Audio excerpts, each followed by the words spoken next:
All right, in this lesson we're going to be covering Southern living during Reconstruction as well as the end or the collapse of Reconstruction. So starting off with this term that we know, Reconstruction, is the term that we use to talk about the time period after the Civil War when we are reunifying, all right, putting Humpty Dumpty back together, so bringing the North and South back together. And we talked about, despite the fact that we had differing plans between Congress, Lincoln, and Johnson, Congress, largely through congressional power, is going to win, and we divide the South into military districts and begin that process for them re-entering the Union. So today you're going to be looking at what is life actually like in the South, both for white Southerners and for the new freedmen. Okay, the first thing we're going to talk about is the physical conditions and rebuilding the South. So the South was devastated from the war. Farms are torn apart, they're burnt down, they're torn up.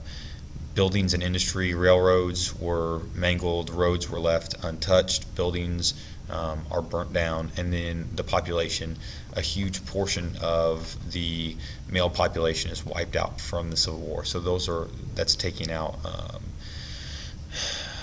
plantation owners or their sons, people who are going to be left to work after the war. So these are all issues that are going to be addressed. So what happens is the new Republican government comes in to start building roads and bridges and buildings. They set up orphanages and institutions like mental institutions for unhealthy people. They also are going to begin to set up public education in the South. The problem with this is that all of these things cost money, and Northern Republicans don't want to pay for it, so it's left up to Southern governments, Southern Republicans who are running the government at that time period, and their answer is to tax. And that heavy taxation makes it even harder for the South to recover. Okay, scalawags and carpetbaggers. These are views that Southern Democrats hold towards two different groups of Republicans in the South after the Civil War. So scalawags were the Southerners who joined the Republican Party. So these are people from the South who are seen as traitors for joining the Republican Party. Some of them did it just to gain political power, but a lot of them believe that the Republican answer is the best way to mend the South. Carpetbaggers are people who moved from the North to the South during Reconstruction, and they're seen as people who just want to exploit the Southern turmoil. They're called carpetbaggers because the idea was that they moved to the South with all of their possessions in a carpet bag, which was a piece of luggage at the time period essentially built out of carpet. So the idea was that they came down with nothing and they're just there to exploit the turmoil during Reconstruction. There are people who are there to do that, but a lot of these people are teachers or preachers, people who support the Reconstruction effort, and they want to help the new freedmen make a solid life for themselves. So this is the South being skeptical of people coming into the South looking to help rebuild the South. Okay. Remember, we've talked about the 13th, 14th, and 15th Amendments. The 13th Amendment abolishes slavery, 14th defines citizenship, and the 15th says suffrage or defines suffrage regardless of race, the right to vote. These are things that are going to start to become issues in the South because the South, a lot of Southerners don't like the idea of not having slaves or African Americans being citizens or having the right to vote. So they're going to start to fight back against the Reconstruction movement and fight against those amendments. 40 Acres and a Mule is a program that was an idea that was set up by General Sherman, who was a general during the war. He gives this field order that says he's going to give 40 acres of confiscated Confederate land and a mule to those who were helping him, what we would now call the freemen. So Johnson gives that order. He, after the war, starts to give out confiscated land, and eventually Congress is going to come in and shoot that idea down and say that individuals still have their property rights and that it's not up to the government to take private property and divide it up amongst the newly freed slaves. Okay, so the people we call the freedmen, that yes, they were oppressed, but it's not the government's right to take personal property away and give that out to the freedmen. So that's what Congress is ultimately going to rule. So 40 Acres and a Mule, an idea by General Sherman, Johnson is going to return that land, and Congress is going to support that in saying that you can't take away individual property rights. And sharecropping and tenant farming. These are the systems that really replace the slavery system after the Civil War. Sharecropping is African Americans are going to borrow tools, they borrow land, and at least 50% of the crop is going to go to the landowner, if not more, depending on how much they have to pay them back. So they are, in this situation, borrowing everything from the landowner.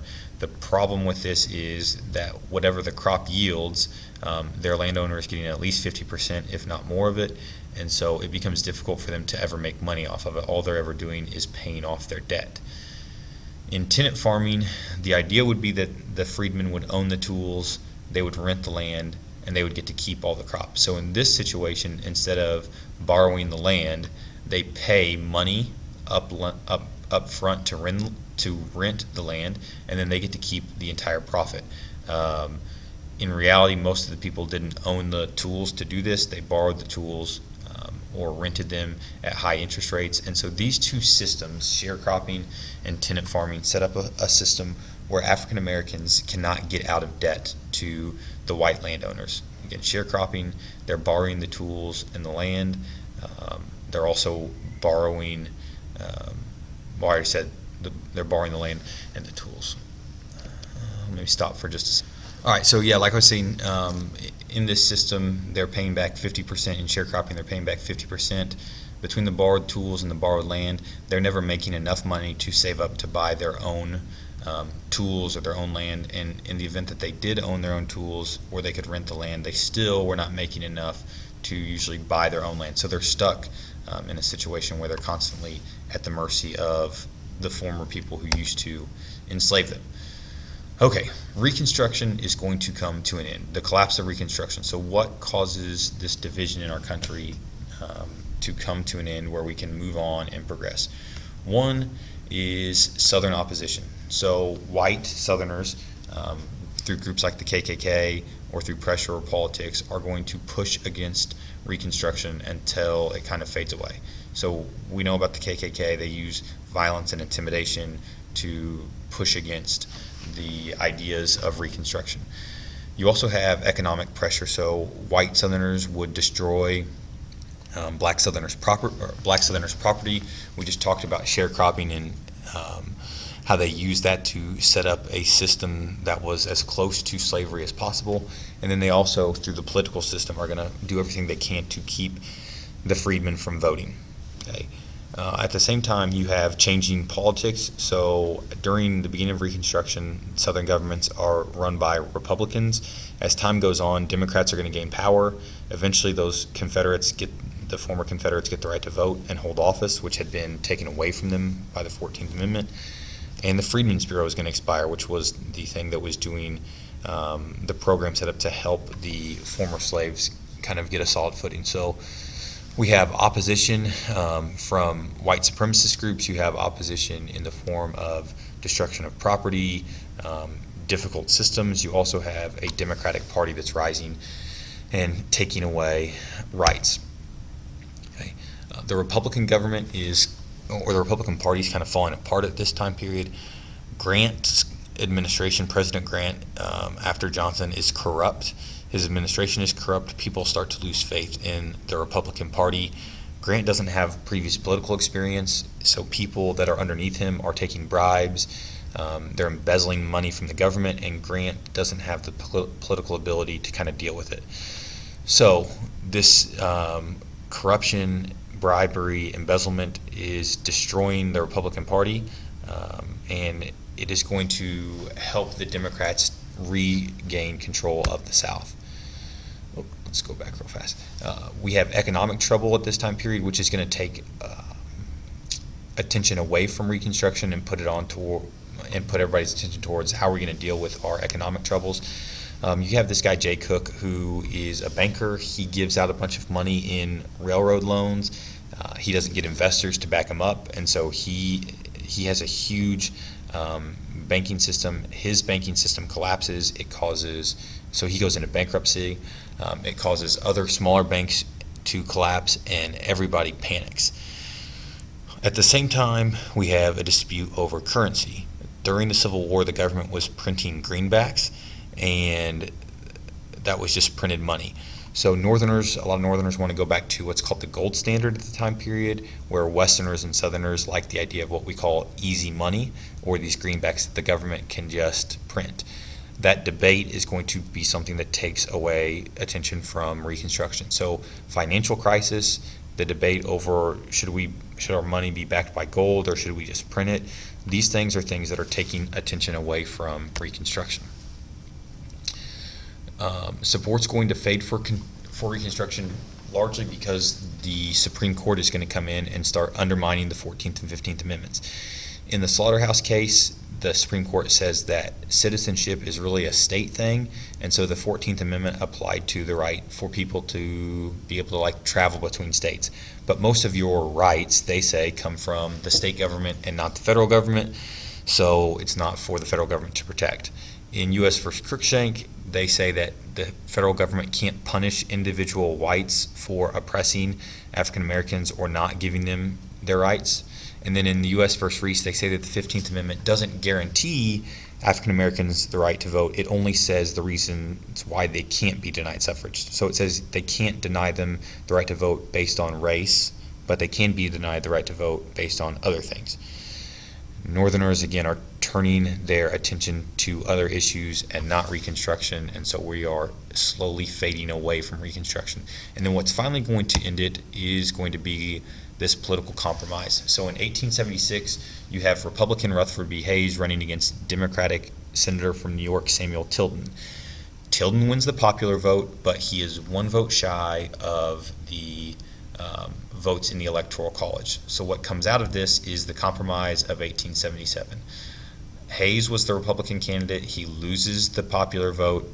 Tilden wins the popular vote. He's one vote shy of winning the election, but Hayes gets elected president. The way that they do that is the Republicans get promised the presidency, and what the Democrats get in return is the end of Reconstruction. So Hayes, even though he loses the popular vote, he becomes president, and the Democrats, what they get is the withdrawal of troops from Louisiana and South Carolina. They get a railroad from Texas into the West. Southern conservatives on the presidential cabinet, and they get what they call home rule, or the state government without federal intervention, if you can see that. Okay, so the election of 1876, Tilden wins the popular vote. Hayes ends up becoming president. So even though Tilden wins the popular vote, he's one vote shy of getting elected. I didn't say this before. There are 20 electoral votes that are being disputed, so Tilden would only need one of them. Tilden doesn't get the presidency. Hayes gets the presidency, and in response to all of this, the Democrats get the end of Reconstruction in the South.